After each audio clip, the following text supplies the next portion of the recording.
예수님께서 나귀를 타고 예루살렘 성 동편으로 들어가셨습니다. 반대쪽에서는 빌라도가 백마를 타고 서편에서 예루살렘 성으로 들어옵니다. 예수님의 예루살렘 입성과 빌라도 총독의 예루살렘 입성을 극명히 대조하는 말씀을 저희들이 함께 보았습니다. 그리고 예수님께서는 그 성에 들어가셔서 돈 바꾸는 자들과 비둘기 파는 자들의 상을 뒤엎으시며 예루살렘 성전을 정리하셨습니다. 예루살렘에 왕으로 오시는 예수님의 모습, 그 왕으로서 다스리시는 그 예루살렘 성을 정결케 하시는 그런 모습이었습니다.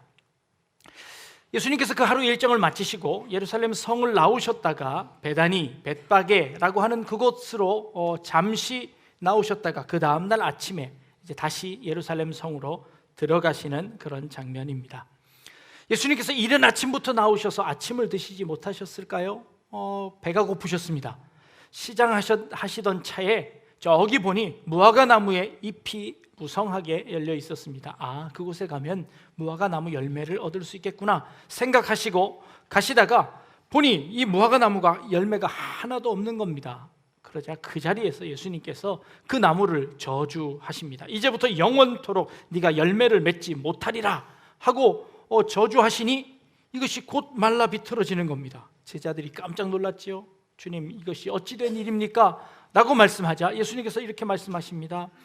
믿음이 있는 자는 이 산을 들어서 저 바다로 옮기라 할지라도 될 것이다. 너희가 믿음을 가지고 기도하면 반드시 이룰 것이다 라고 말씀하시는 겁니다. 오늘 이 말씀은 굉장히 이해하기가 어려운 말씀입니다.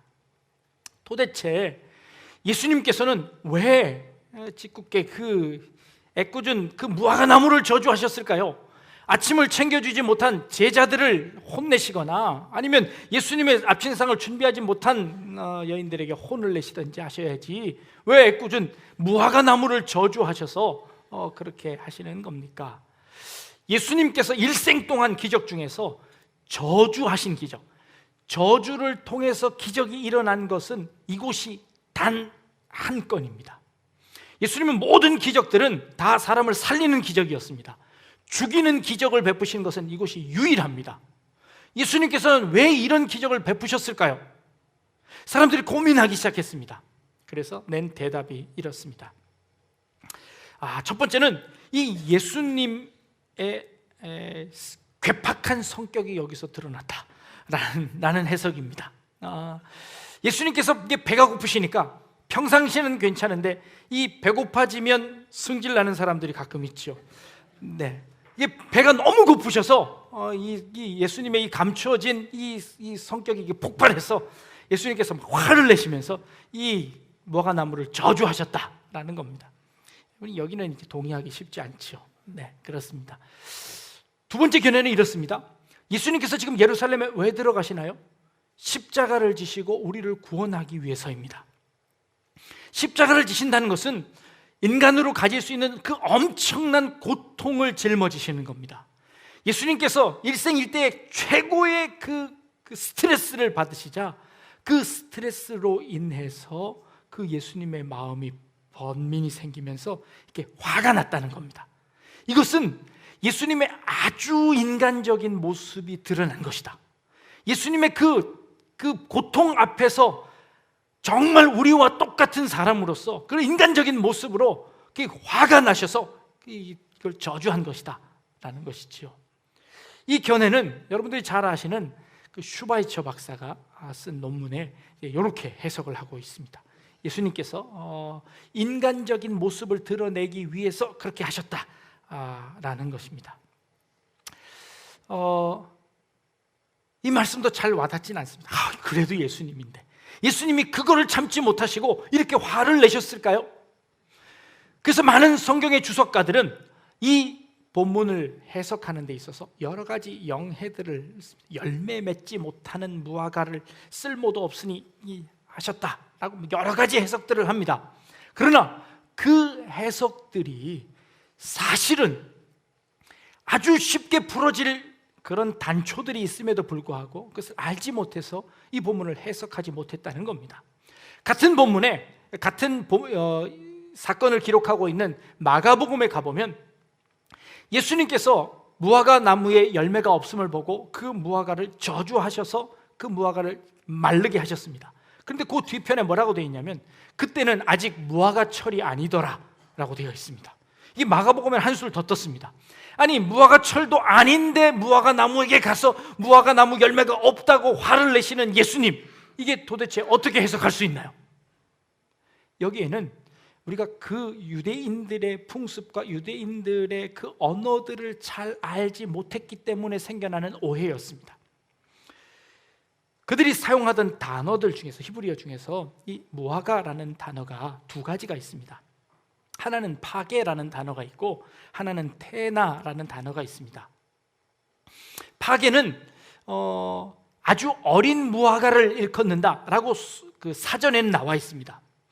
그러나 이 파게라는 단어는, 이 어린 무화과라는 것은 이 유대인들에게는 굉장히 친근한 언어입니다. 왜냐하면 무화과는 봄철에 열매를 맺습니다. 봄철에 이 잎사귀와 함께 처음 열매를 맺고 그 열매가 떨어지고 나면 여름철에 또다시 열매를 맺습니다. 그래서 이 지중해성 기후에 최고 많이 열릴 때는 5번까지 열매를 맺는답니다. 그러니까 이 무화과가 굉장히 많은 열매를 맺는다는 것이죠. 그런데 이 첫 번째 열매는, 봄철에 열리는 이 파게라는 열매는 아주 볼품없고 크기도 작고 당도도 떨어져서 상품적인 가치를 가지지 않는 그런 열매랍니다. 그래서 이런 열매가 맺히면 얼른 그것을 따다가 버리거나 아닌 다른 사람들에게 거저로 주는 것이지요. 이 농장 주인은 일손을 들여서 그 일을 하는 것이 번거롭습니다. 그래서 파게의 열매는 지나가는 나그네나 아니면 그 당시에 소작농들이 그들의 허기를 채우기 위해서 마음껏 따먹을 수 있는 그런 열매였습니다. 예수님께서 무화과 잎이 무성하게 있는 것을 보고 찾아가신 것은 바로 그 파게의 열매였다는 것이죠. 그 파게의 열매를 찾으러 갔는데 그 열매가 보이지 않는 것입니다. 그래서 예수님께서는 그 나무를 저주하신 것이지요. 파게의 열매가 맺히지 않는다는 것은 나중에 테나의 열매도 맺히지 않는다는 것을 의미하는 것이지요. 그 한 3, 4개월 동안 거기에다가 농약을 주고 거름을 주고 그것을 정성스럽게 길러야 하는데, 그러나 그런 모든 수고가 헛수고로 돌아가서 결국에 그 나무는 아무것도 열매를 맺지 못하게 된다는 것이지요. 그래서 예수님은 그 파게를 본 것입니다. 마가복음에 보니까 파게의 열매를 찾으러 가셨는데 찾지 못했습니다. 그때는 테나의 열매가 있는 무화과철이 아니더라라고 성경은 기록하는 것이죠. 이렇게 해석을 하면 이 모든 이 비밀들이 그냥 싹 사라져 버리는 것이죠. 우리가 그 사실을 깨닫지 못했기 때문에, 그 풍습을 잘 알지 못했기 때문에 이해하지 못했다라는 것입니다. 우리는 매스컴에서 간혹 이런 말을 듣습니다. 객관적 진실이다, 실체적 진실이다 라는 것입니다. 무엇이 객관적 진리이고 무엇이 실체적 진실일까요? 우리는 지금까지 그 무화과 하나조차도 그것의 객관적인 진실, 실체적인 실제가 무엇인지 알지 못해서 5만 가지 수많은 해석들을 해왔습니다. 수많은 사람이 수천 년 동안 다른 해석들을 해왔습니다. 그런데 사실을 알고 보니 별것도 아닌 것이었습니다. 아주 상식에 해당되는 것이었습니다. 그런데 우리는 그것을 신비롭게 생각했습니다. 도대체 예수님께서 왜 그러셨을까? 라는 그런 고민 속에 빠져 있었지요. 그런데 사실 신비는 그 다음입니다. 예수님께서 그 무화과를 저주하시자 그 무화과가 그 즉시로 말라버린 겁니다. 이거야말로 신비 아닙니까? 그래서 제자들이 묻습니다. 도대체 이게 어찌된 일입니까? 그러자 예수님께서 아주 상식처럼 말씀하십니다. 너희가 믿음이 있다면 이 무화과 나무를 저주하는 것보다 더 큰 일도 너희가 할 수 있다. 저 산을 명하여서 저 바다로 옮기라 하면 그것까지 너희 말처럼 될 것이다. 너희 기도할 때 그렇게 믿음으로 한번 기도해봐라. 믿음으로 기도한 것은 의심하지 말고 다 그대로 될 것이니 그대로 믿어라 라고 말씀하십니다. 어떤 게 더 신비입니까? 우리에게는 이것이 신비이지요. 무화과 나무의 신비보다 훨씬 더 큰 신비입니다. 이 예수님이 하신 이 말씀은 도대체 어떤 뜻일까요? 플라시보 효과라는 것이 있습니다. 감기가 걸린 분에게 위장약을 주고 이게 아주 좋은 약이라고 소개를 합니다. 그러면 그 사람이 그걸 먹고 그 감기가 뚝 떨어집니다. 이걸 플라시보 효과라고 합니다. KBS에서 이런 실험을 해보았습니다. 똑같은 성분의 화장품을 하나는 아주 고가의 용기에 담고 하나는 아주 저렴해 보이는 그 용기에 담고 실험을 합니다. 이거를 한번 발라보시고 어떤 제품이 더 좋은지 한번 평가를 해주십시오 라고 했더니 대부분의 사람들이 이 고가의 이 용기에 담겨져 있는 그 화장품을 얼굴에 바르시고는 이거는 수분도 적당하고 피부에 이 맞는 게 나하고 참 정말 잘 맞는 것 같다고 다 저마다 나름대로의 이유를 대시면서 이게 좋다는 겁니다. 그리고 반대로 이 싸 보이는 이 용기에 담은 화장품은 뭔가 잘 나한테 안 맞고 트러블이 생기는 것 같고 이상하다고 이야기합니다. 결국에 이것은 다 똑같은 것이었습니다. 그런데 어떤 용기에 담겼느냐에 따라서 그 사람이 이것을 어떻게 믿느냐에 따라서 그것이 달라지더라는 것이지요. 가짜 약을 줍니다. 근데 그것이 아주 좋은 약이라고 선전을 하면 그 약의 효과를 봅니다. 그럴까요? 정말 그렇게 되는 걸까요? 제가 1년 전인가요? 2년 전인가? 인도에 선교 여행을 다녀왔습니다. 저와 함께 동행하신 분 중에 피부과 의사 선생님이 한 분 계셨습니다. 그분이 인도를 가시면서 피부과 약을 한 통을 가져가셨습니다. 약을 여러 개를 가져가면 그 공항 검문대에서 검색이 심하니까 아주 큰 통에 있는 약을 하나 가져가시고 나머지는 조그만 빈 통을 한 200개 정도를 가져가셨습니다. 그리고 그 약을 이제 덜어서 주시는 것이지요. 예배가 마쳐지고 약 한 100여 명을 진찰을 하시고 그분들에게 약을 나누어 주었습니다. 제가 옆에서 통역을 하는데 그분이 그 큰 통에 드는 똑같은 약을 100명에게 똑같이 처방하시는 겁니다. 똑같이 처방을 하고 좀 심해 보이면 두껍게 바르고 좀 약해 보이면 얇게 바르라고 하십니다. 심지어 머리가 아픈 사람에게도 그 약을 주십니다. 그리고는 그걸 바르라고 합니다. 그런데 그 약이 효과를 봅니다. 한국에서 오신 아주 유명한 의사 선생님이 한국에서 갖고 온 아주 비싼 약을 주셨으니 그 약이 잘 들을 수밖에 없지요. 그래서 그 약을 쓰시는 겁니다. 여러분 어떻게 생각하십니까? 병을 고치면 다 되는 것 아닙니까? 의사가 병을 고치면 되지요. 이 의사가 실력이 있든 아니면 돌팔이든 어쨌든 간에 병을 고치기만 하면 되는 것 아닙니까? 돌팔이 의사가 그 플라시보 효과를 써서 계속해서 병을 고칠 수 있을까요? 그런데 그렇지는 않을 겁니다. 혹시 그것이 부작용을 일으켜서 그 병이 오히려 더 악화되지는 않을까요? 제때에 약을 쓰지 못해서 그 병이 더 악화되지는 않을까요? 아무리 좋은 약도 의심한다면 그 약은 아무런 소용이 없는 걸까요? 약이 좋고 나쁘고가 문제가 아니라 그 약에 대한 믿음이 더 중요한 것 아닌가요? 어떤 게 더 옳은 걸까요? 약이 좋은 것이 좋은가요? 아니면 그 약에 대한 믿음이 좋아야 좋은 걸까요? 이 위약 효과가 우리 믿음에 적용해 보면 어떨까요? 우리의 믿음은 혹시 그런 믿음은 아닐까요?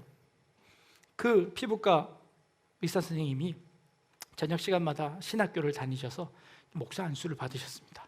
그래서 목사님이 되셔서 교회를 운영하고 계십니다. 근데 그분이 그러시더라고요. 의사보다 목사가 훨씬 더 좋습니다.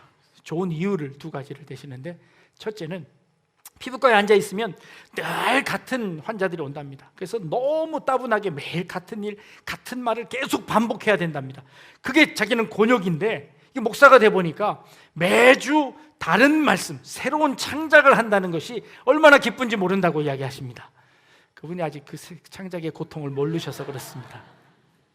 어쨌든 매번 새로운 주제를 가지고 설교를 해야 돼서 그것이 자기가 참 좋다는 겁니다. 두 번째 좋은 건 뭐냐면 의사로 있으면 약을 줘서 처방을 해서 그분의 의사가 차도가 있으면 좋은데 병이 낫지 않으면 자기한테 와서 따진다는 겁니다. 도대체 어떤 약을 썼길래 그러냐? 당신이 제대로 된 의사냐? 그러면서 막 자기를 못 살게 군다는 겁니다. 근데 목사가 되고 나니까 기도해주고 나서 불평하는 사람이 없다는 겁니다. 목사가 기도해서 병이 안 나오면 뭐라고 얘기하면 되나요? 믿음이 없어서 안 나은 거지 내가 기도의 영역이 약해서 안 나은 거냐고 이야기할 수 있다는 것이죠. 그래서 의사보다 목사가 훨씬 더 낫다는 겁니다. 여러분 어떻게 생각하시나요? 우리의 믿음을 만약에 의심하고 물어본다면 그것은 믿음이 있는 건가요? 하나님께서 말씀하셨습니다. 그리고 강단에서 하나님 말씀을 선포했습니다. 그러니 무조건 묻지도 말고 따지지도 말고 아멘 해야 되는 것 아닙니까? 그러면 믿음이 좋은 사람이지요. 그 믿음이 좋은 사람은 그 말씀대로 다 그 삶 가운데 이루어질까요? 이루어지지 않으면 믿음이 약해서인가요? 어떤 것이 옳은 걸까요? 믿음이 강하다는 것은 무엇을 의미하나요? 의심이 없는 것입니다. 믿음이라는 것은 하나님의 말씀을 말씀 그대로 믿는 것입니다. 그렇지요? 그렇다면 하나님의 말씀을 묻지도 않고 따지지도 않고 그냥 말씀대로 믿고 아멘하고 나아가면 그 믿음이 내게 이루어지는 걸까요? 그렇다면 저 산을 들어서 저 바다에 던져지라고 기도하면 그대로 될까요? 기도 한번 해보십시오. 제 믿음이 약해서요. 제 믿음이 약해서 안 되는 거지. 제 믿음이 약해서 안 되는 거지. 이게 진짜 믿음이 있으면 저 산이 옮겨진다니까요. 어떤 것이 더 옳은 걸까요? 우리는 믿음에 대한 오해를 가지고 있습니다. 항상 우리는 믿음을 내 편에서 생각합니다. 내가 하나님의 말씀을 얼마나 확신하고 있는지, 내가 하나님의 말씀을 얼마나 굳건히 믿고 있는지, 내가 하나님의 말씀을 의심하고 있는 것은 아닌지 항상 우리 편에서 믿음을 생각합니다. 그러나 믿음이라는 것은 그런 내 편에서 생각하는 자기 확신과 자기 신뢰가 아니라 이 믿음이라는 것은 대상이 있습니다. 그 대상은 하나님이시지요. 하나님이 얼마나 신실하신 분인가가 믿음을 측정하는 단계입니다. 내가 얼마나 믿느냐, 그것은 내 편인 것이지 이 믿음이라는 것은 항상 하나님 편에 있는 것입니다. 내가 믿는 그 하나님이 얼마나 신실하고 내가 믿는 그 하나님이 얼마나 믿을 만한 분인가 라는 것에 그 믿음이 달려있는 것이지 내가 내 자신을 확신하는 것, 그것은 자기 확신에 불과한 것이라는 겁니다. 믿음의 대상이라는 것이지요. 자기 신념이, 자기 확신이 믿음이 아니라는 겁니다. 내가 그 하나님을 얼마나 신뢰하느냐가 아니라 그 하나님이 얼마나 신실하신 분인가라는 것에 달려있다는 것이지요. 우리가 믿는 하나님은 어떤 분이신가요?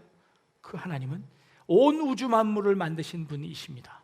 그리고 그 하나님은 나를 사랑하시는 분이십니다. 그리고 그 하나님은 나를 책임져 주시는 분이시라는 겁니다.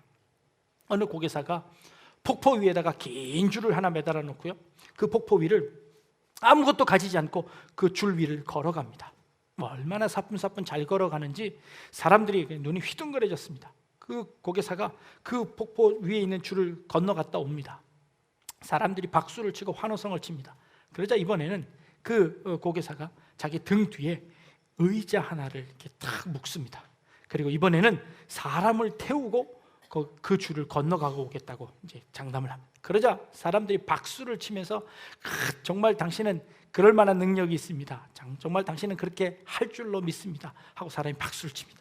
환호한 사람 한 사람을 지목하고 당신이 내 등 뒤에 타십시오 하고 그러자 그 사람이 손살을 치며 도망가 버립니다. 주변에 있는 사람들에게, 여러 사람들에게 묻습니다. 아무도 타려고 하지 않습니다. 그런데 어떤 꼬마의 여자의 한 아이가 손을 번쩍 들면서 자기가 타겠다고 합니다. 그 아이를 태웁니다. 보았더니 그 아이는 그 고개사의 딸이었습니다. 그 딸아이는 아버지를 믿었습니다. 그리고 아버지를 경험했습니다. 아버지가 자기를 태우고 그 줄 위에서 한 번도 떨어뜨린 적이 없음을 알았습니다. 그래서 그 아버지를 믿었지요. 그래서 그 믿는 그 아버지에게 자신을 모두 맡기고 그 위에 올라갈 수 있었다는 것이죠. 우리가 믿는 그 하나님은 그런 하나님이십니다. 그러기에 우리는 그 하나님을 믿는 것입니다. 내 편에 있는 내 신뢰와 내 자기 확신이 아니라 우리를 인도하시는 그 하나님을 믿는 것이지요. 삶의 체험을 통하여서 그 믿음을 알게 된다는 것입니다. 오늘 우리가 본 본문에 이 무화과를 저주하신 예수님을 보았습니다. 예수님께서 사실은 예루살렘 성을 떠나서 베다니에 가시고 거기서 벳바게에 가시는데, 이 벳바게라는 이 단어는, 벳이라는 단어는 집이라는, 베트라는 집이라는 단어이고, 바게는 아까 말씀하신 파게라는 단어입니다. 그러니까 무화과의 집입니다. 그러니까 어린 무화과의 집이고, 베다니는, 벳은 역시 집이라는 단어이고, 이 벳다니는 이 테아나라는 이 무화과라는 뜻입니다. 결국 예수님께서 이 벳바게에서 베다니로 가셨다가 예루살렘으로 들어오시는데, 이 역시 무화과의 집이고 무화과의 집입니다. 근데 그 중간에 무화과가 있어서 그 무화과를 저주하십니다. 그리고 그 저주를 통해서 예수님께서 예루살렘으로 들어오셔서 그 예루살렘 성을 저주하십니다. 이 일련의 모든 예수님의 이 행하시는 이 행보 하나하나가 의미를 두고 계시고, 그리고 그 예수님의 그 의미를 두고 하신 그 사건을 기록하는 제자들도 그것에 의미를 부여해서 일부러 그 지명을 소개하고 있습니다. 예수님께서 그 어린 그 벳바게에서 무화과의 집에서 무화과의 집으로 가시면서 거기서 열매 없는 무화과를 저주하셨습니다. 그리고 다시 그 예루살렘 성 안으로 들어가셔서 그 예루살렘 성을 저주하십니다. 그것은 뭘 의미하는 걸까요? 예루살렘 성을 향하여 가시는 예수님께서 보잘것없는 나귀를 타고 들어가셨습니다. 백마를 타고 들어가는 총독이 있었습니다. 예루살렘으로 들어가시는 예수님은 이스라엘의 왕으로 들어가시는 분이십니다. 그런데 예루살렘 성 안에는 예수님을 맞을 준비가 되어 있지 않습니다. 어느 누구도 예수님을 맞을 준비가 없어서 예수님은 예루살렘 성에 머무실 수 없어서 그 성에 나와서 떨어져 있는 베다니와 벳바게로 옮겨가셔야 했습니다. 그곳은 아마 성경학자들이 추측하기를 나사로의 집이 있었을 것이다 라고 추측합니다. 언제나 예수님이 찾아가도 예수님을 맞아줄 수 있는 나사로와 마리아와 마르다가 있는 그 동네로 가셔서 그 집에 유하셨습니다. 그 큰 성 예루살렘에는 예수님을 맞을 어떠한 것도 준비되어져 있지 않았습니다. 예수님의 탄생부터 그랬습니다. 예수님께서 이 땅에 오실 때 모든 여관들이 다 사람들이 차서 예수님이 머무실 곳이 없어서 예수님은 마국간에서 주무셔야 했고, 그것은 말구유에서 태어나셔야 했습니다. 예수님이 입성하시는 예루살렘 성전에 어느 누구도 예수님을 맞이하지 않았습니다. 그래서 예수님께서는 그 성을 저주하시는 것이지요. 아까 말씀드렸던 그 파게라는 무화과는요, 소외받은 사람들, 가진 것 없는 사람들, 길 가는 나그네들이 먹는 열매였습니다. 그 열매를 무화과가 열지 못해서 그들에게 먹을 것을 줄 것이 없었습니다. 예루살렘 성에 들어가 보았더니 이방인들이 들어오는 그 이방인들을 다 쫓아내고 거기에 강도의 소굴을 만들었습니다. 장사꾼의 소굴을 만들었습니다. 그리고 비둘기를 파는 그 가난한 사람들이 제물을 드려야 하는 그 비둘기 파는 상인들만 그곳에 가득 넘쳐서 그들에게 바가지를 씌워가며 수갑절의 돈을 받으며 그 가난한 사람들을 착취하는 사람들로 그 이방인들이 가득 차 있었습니다. 예수님께서 저주하신 것은 그 길 가는 나그네에게, 그 길 가는 나그네의 그 허기를 채울 수 없는 그 무화과를 저주하신 것은 그 예루살렘 성 안에서 가난하고 보잘것없는 사람들을 다 쫓아내고 장사치를 만들었던 그 예루살렘 성을 향하여서 하신 저주와도 같은 저주였습니다. 실제로 이 산을 들어서 저 바다로 옮겨가라 할 때 그 산은 예루살렘 산을 의미하는 것이었습니다. 그 산을 파괴시켜봐라, 그 산을 다 무너뜨려라 라고 말씀하시는 것이지요. 그리고 그것을 바다로 옮기라고 하십니다. 그 예루살렘 성이 실제로 예수님이 돌아가신 후에 불과 30-40년 후에 돌 하나도 돌 위에 놓이지 않고 그 예루살렘 성이, 예루살렘 산이 다 초토화되어 버렸습니다. 그 산이 하나도 없이 다 무너져 버렸습니다. 그리고 그 무너진 산이 어디로 옮겨왔나요? 그 산은 바다를 건너서 이곳까지 오지 않았습니까? 우리가 있는 이곳까지 와서 이곳에 예루살렘 성을, 새로운 성을 짓지 않았습니까? 우리들의 마음속에 예루살렘 성을 지었고 이 한국 땅에 예루살렘 성을 지었고 주님을 알지 못하는 저 이방 민족들에게 복음이 전파되어지는 역사들이 일어났습니다. 예루살렘 성을 허물어서 그것을 저 바다 가운데, 저 강 가운데 옮기라는 그 말씀이 그대로 이루어진 것 아닙니까? 주님께서 하신 일이었습니다. 이게 상식이지요. 주님의 신비가 주님의 사역 가운데서는 이렇게 상식으로 우리에게 다가오는 것이지요. 이것이 바로 믿음입니다. 우리는 그 주님을 믿는 것이지요. 예루살렘 성이 아니라 예루살렘 성으로는 구원받을 수 없고 예루살렘 성 안에서 드려지는 제사로는 구원받을 수 없고 그 안에 있는 참된 예배의 대상인 예수 그리스도만이 우리를 구원하실 수 있다. 그 예수 그리스도만이 우리의 구원자시다라는 것을 나타내시는 겁니다. 그래서 무화과를 저주하신 것입니다. 여러분들의 삶은 어떠신가요? 여러분들의 삶에는 그 무화과 열매가 있으신가요? 보잘것없지만, 상품 가치는 없지만, 그러나 길 가는 나그네들에게 여유 있게 줄 수 있는, 소외된 자들을 돌아볼 수 있는 그런 파괴의 열매가 여러분들의 마음속에는, 여러분들의 성전 안에는 있으십니까? 여러분들의 무화과 나무에는 그 열매가 달려 있습니까? 주님께서 그 열매를 보십니다. 잎이 무성하여 우리를 찾아와 우리의 마음속에 있는 열매를 보십니다. 그런데 그 열매가 없다면 주님께서 저주하실 것입니다. 그리고 그 저주받은 그 무화과 나무는 그 즉시로 말라버릴 겁니다. 예루살렘 성은 그 열매가 없었습니다. 예루살렘 성에는 어떤 사람도 먹을 수 있는 그런 열매가 없었습니다. 나그네들이 먹을 수 있는, 나그네들이 머물 수 있는 그런 여유가 없었습니다.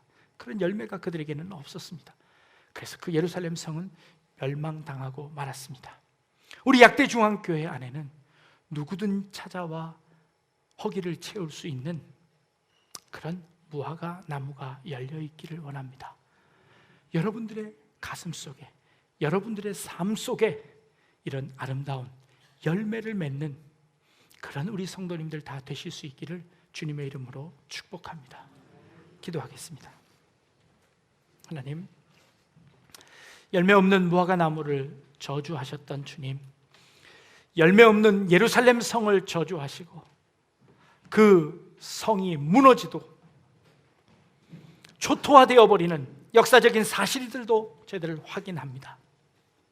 주님께서 세우신 새로운 예루살렘이 우리의 마음속에 세워지게 하여 주시고 그 성 안에 풍성이 넘치고 나누어 주어도 넘치는 그 무화과를 준비하는 저희들의 삶이 될 수 있도록 주님 인도하시고 그런 우리 교회가 될 수 있도록 인도하여 주옵소서.